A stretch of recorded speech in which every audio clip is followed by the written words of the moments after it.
वैशाली ने अपनी dressing table का ड्रॉअर खोला और उसके अंदर से एक कैंडल और माचिस निकाली। उसने कैंडल को जलाया तो सामने ड्रेसिंग टेबल के शीशे में उसका चेहरा अंधेरे में चमकने लगा। उसने वो किताब खोली और मंत्रों को पढ़ना शुरू किया।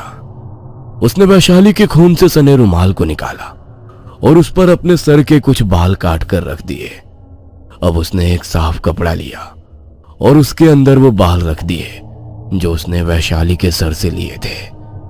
उसने अपनी उंगली पर ब्लेड से एक कट लगाया और कपड़े पर रखे वैशाली के बालों पर अपने खून की कुछ बूंदें टपका दी। उसने वैशाली के खून और अपने बालों वाले रुमाल की पोटली बनाकर उसे अपने सिरहाने के नीचे रख दिया और जिस कपड़े में उसका खून और वैशाली के बाल थे उसने उसे संभाल कर अपने ड्रॉअर में रख दिया। सुबह हुई तो वैशाली कुछ थका थका महसूस करने लगी। सब लोग सुबह बैठकर ब्रेकफास्ट कर रहे थे। तभी वैशाली बोली, मम्मा, आज मोहित आपसे मिलने वाला है, आपको याद है ना? अरे हाँ बेटा, मुझे याद है। मोहित? ये मोहित कौन है? अरे दीदी, मैंने आपको बताया तो था, लगता है आप भूल गई, लेकिन कोई बात नहीं, अभी वो थोड़ी देर बाद आएगा तो आप उससे मिल लेना। थोड़ी देर बाद घर का दरवाजा नॉक हुआ। वैशाली ने जाकर गेट खोला तो मोहित सामने खड़ा था। वो उसे ड्राइंग रूम में लेकर आई जहां पर उसकी मॉम थी। मोहिनी भी वहीं पर थी।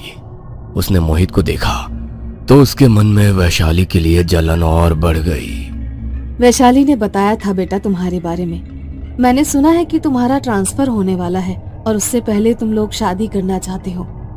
हाँ आंटी, मम्मी पापा से भी मैंने इस बारे में बात की है, उनका भी यही कहना है। लेकिन अगर आपको इतनी जल्दी शादी नहीं करनी है तो कोई बात नहीं, मैं इंतजार कर लूंगा। अरे नहीं बेटा, जब तुम दोनों को ऐतराज नहीं तो मुझे कैसा ऐतराज होगा। पंडित जी से बात करके हम शादी का मुहूर्त निकलवा लेंगे। इसकी शादी के लिए यहाँ पर मुहूर्त निकलवाने की बात की जा रही है, लेकिन मेरे बारे में किसी ने नहीं सोचा। पर मैं भी तो इतनी आसानी से तो सब कुछ नहीं होने दूंगी। अगर कोई चीज मुझे नहीं मिल सकती तो मैं उसे वैशाली को भी नहीं मिलने दूंगी। शादी की बात पक्की हो गई थी, बस अब पंडित जी से शादी का मुहूर्त तय करवाना था। आज रात मोहिनी के मन में वैशाली के लिए एक अजीब सी जलन थी। वो अपने कमरे में गई और उसने अपने ड्रॉअर में रखी उस पोटली को उठाया जिसमें उसका खून और वैशाली के बाल थे। वो बहाने से वैशाली के कमरे में गई। अरे दीदी आप, मैं अभी आपके पास ही आने वाली थी। आज मन था कि आपके साथ ही सो जाऊं। मोहित के बारे में बहुत सी बातें करनी थी मुझे आपसे। बातें तो मुझे भी करनी थी, इसीलिए मैं ही यहाँ पर आ गई। लेकिन मुझे आज तुम्हारे हाथ की चाय पीने का मन कर रहा है। मेरे लिए अदरक इलायची वाली चाय बनाकर ले आओगी क्या? क्यों नहीं दीदी, आप बैठिए, मैं अभी लेकर आती हूँ। वैशाली मोहिनी के लिए चाय बनाने गई।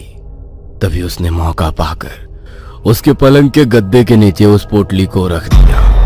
थोड़ी देर बाद वैशाली चाय बनाकर लाई। दोनों ने कुछ देर बात की। अच्छा, अब बहुत बातें हो गई, अब मुझे बहुत नींद आ रही है। तुम मुझे मेरे कमरे में छोड़कर आ जाओ। अरे दीदी, वहाँ जाने की क्या जरूरत है? आप आज मेरे साथ ही सो जाइए ना। नहीं नहीं, मुझे अपने बिस्तर के अलावा कहीं नींद नहीं आती। और थोड़ी सर्दी लगी है तो तुम्हें भी जुकाम ना हो जाए तो अलग सोना ही बेहतर है। ठीक है दीदी। वैशाली मोहिनी को उसके कमरे में छोड़ आई और उसने उसे बिस्तर पर लिटा दिया। वो वहां से वापस अपने कमरे में चली गई और उसके जाते ही मोहिनी ने अपने सिरहाने के नीचे से उस रुमाल की पोटली को निकाला जिसमें वैशाली का खून और मोहिनी के सर के कटे हुए बाल थे। उसने उसे अपने हाथ में पकड़ा और टेबल के ड्रॉअर से तंत्र की किताब निकाली और उसने किताब में लिखे मंत्रों को पढ़ना शुरू कर दिया। उसने जैसे ही मंत्रों को 111 बार पढ़ा, उसका शरीर बुरी तरह कांपने लगा और वैशाली का शरीर भी बुरी तरह तड़पने लगा। ऐसा लगा मानो वहां बहुत तेज भूकंप आ गया हो। दोनों के बिस्तर तेजी से हिलने लगे। उसका शरीर इतनी बुरी तरह तड़प रहा था जैसे तो शरीर से आत्मा निकल रही हो। कुछ देर तक उन दोनों का शरीर बहुत बुरी तरह तड़पा, लेकिन कुछ देर बाद सब कुछ बिल्कुल शांत हो गया। ये मेरे शरीर को क्या हो गया? मैं मोहिनी दीदी के कमरे में क्या कर रही हूँ? मैं उठ क्यों नहीं पा रही? और मेरे हाथ में ये क्या है? ये तो मोहिनी दीदी का रुमाल है, लेकिन इसके अंदर ये खून और कटे हुए बाल। इससे पहले कि वैशाली को कुछ भी समझ आए और वो चिल्लाना शुरू कर दे, मुझे उसे खत्म करना पड़ेगा। आज से मेरी आत्मा तुम्हारे शरीर में वास करेगी और जीवन के जो सुख तुम भोगने वाली थी अब वो मेरे होंगे। मोहिनी ने तंत्र विद्या से अपनी बहन की आत्मा से अपनी आत्मा की अदला बदली कर ली। उसकी बहन की आत्मा अब उसके अपाहिज शरीर में थी।